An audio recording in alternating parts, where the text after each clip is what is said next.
Hi guys, so we're training at home again. I hope you watched the first video, the Juji Gatame or armbar from closed guard. So this video is added on to that. We're looking at problem solving the Juji Gatame from closed guard. So when you're doing against somebody who knows what's going on and they might be trying to counter you with different techniques to stop the Juji. So I'm going to give you a few ideas to strengthen that Juji Gatame. Make sure you've already watched the first video though, please, before you move on to this one. All right, so we'll get straight into it. I'll cover the armbar from closed guard real quick, just to remind you. So closed guard, somewhat to the center line. You need to control the posture as well. So you can you've got many different variations because your partner, we're doing gi today, so you can grab the collar, you can do this side and this collar, you can do back of the neck. So you really want to control the posture first. Making sure your partner isn't too far away, because if Ruby's really postured back, the armbar's not here. She's too far away. Other techniques are here, taking them over their back or something like this. So you want to control the posture. So the arm to the center, somehow controlling the posture, right? Then we get to the top lock. This is just recapping last video.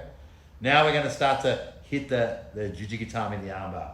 So as I pivot, my leg comes over the head and I'm ready to go hit the armbar. What happens now? One of the most common things, you start to get stacked up. So Ruby stacks me up here. Look at my knees, how they're close to my face.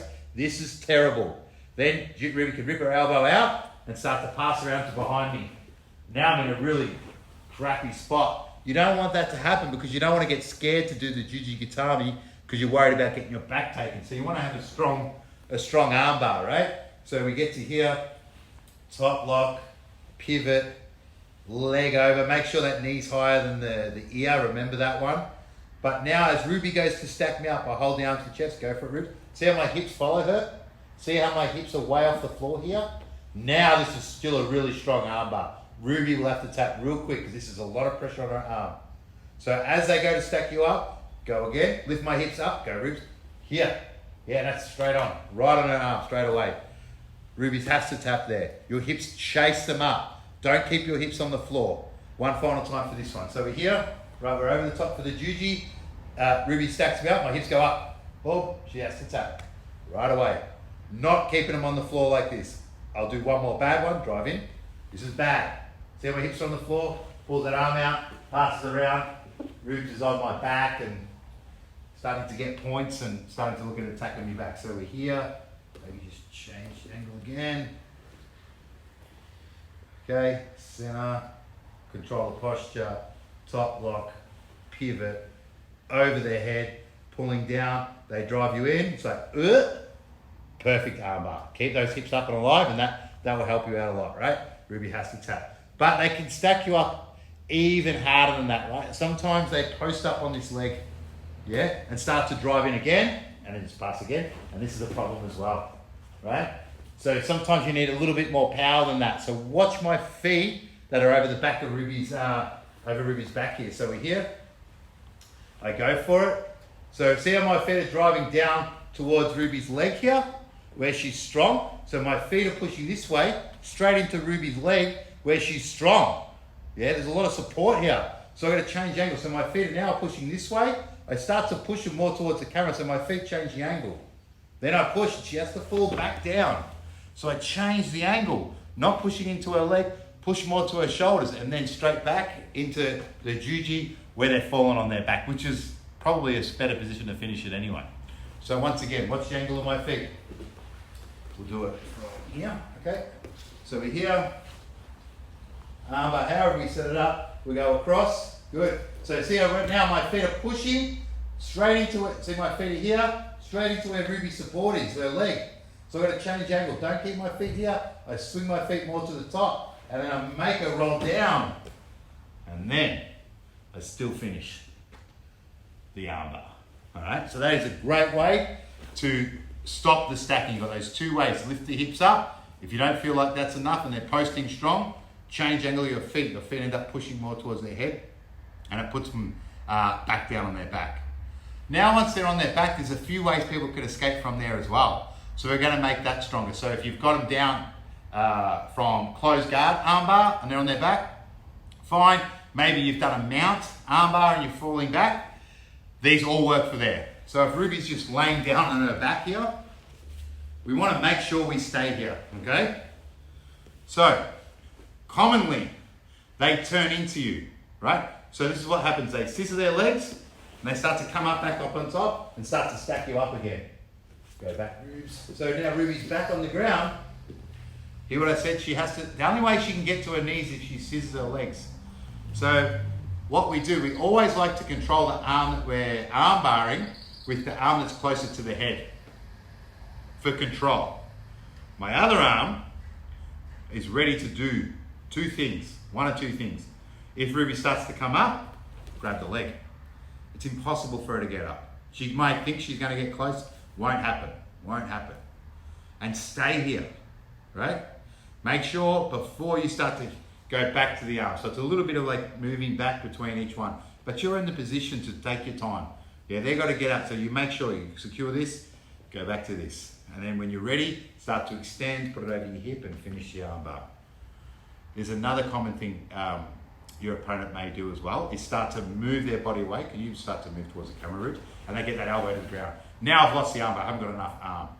So this free arm that's grabbing the legs, also you can use it to post on your elbow or your hand. So if your partner moves, you follow them. Follow them. If they try and turn in, grab the leg. If they try and move, follow them. And then when you're ready, hit the arm bar. So this arm that's on the leg side has to be a little active. You can be on your elbow or your hand, but you can grab the leg, transition, move forward, but chase them, all right? And then, boom, finish your Juji Gatame, okay? Make sure you're not like this way, because you're very limited in what you can do. There is sometimes where you might do this, but let's just stick with this for now, right?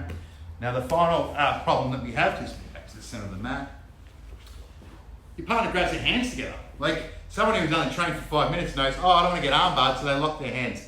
So many different ways to do this, and there's so many different grip breaks, right? So, as I said, we're here, we're you know, holding the legs, we're posting, we're doing whatever we can. Once we're set and we're in a happy position, I want to start to grip break.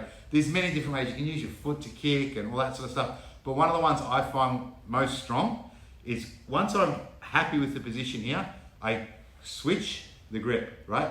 But if I start to lose the position, I always come back to this. Always come back to this. Yeah, so abort, go back.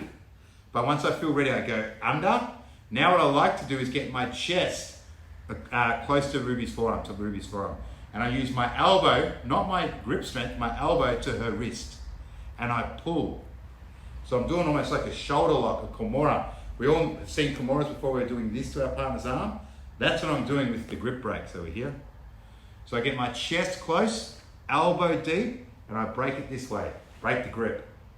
Now I switch to across the hip and go for the finish. Okay, so the main points with this is elbow deep here, stay hands together please, yep. My chest gets close. Don't try and do it from back here, this is weak. Get your chest close, deep, now it's on my chest, so I'm hugging it.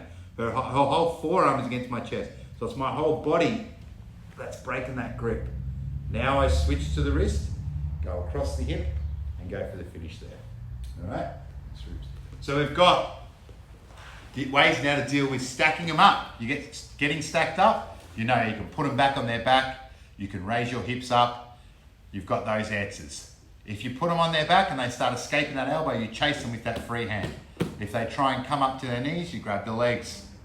And now we know how to deal with grip breaks. There's many different grip breaks, but that's just one of the common ones. I said just grab their hands like this, get your chest in close and separate those hands and then finish the arm bar that way. So guys, make sure you've already watched the first video. Watch this video as many times as you need. You know, because we're back in lockdown only for a few days, so hopefully we're back on the mat on Thursday. Once you've watched these videos, I strongly suggest that you do some of the fitness videos on the other part of the YouTube channel. Scroll down and find it, because you don't want to just sit in your room and watch this and practice it once or twice. You want to keep your fitness going, because we do have grading coming up. So having said that, I want to know who's training. So please, some way, let us know with the tags, Instagram, Facebook, whatever, email us a photo, however you let us know. please just let us know. I want to know everybody's training because we do have that grading coming up, and I want everybody to be awarded what they all deserve. Yeah, so hopefully see you on Thursday. See you guys.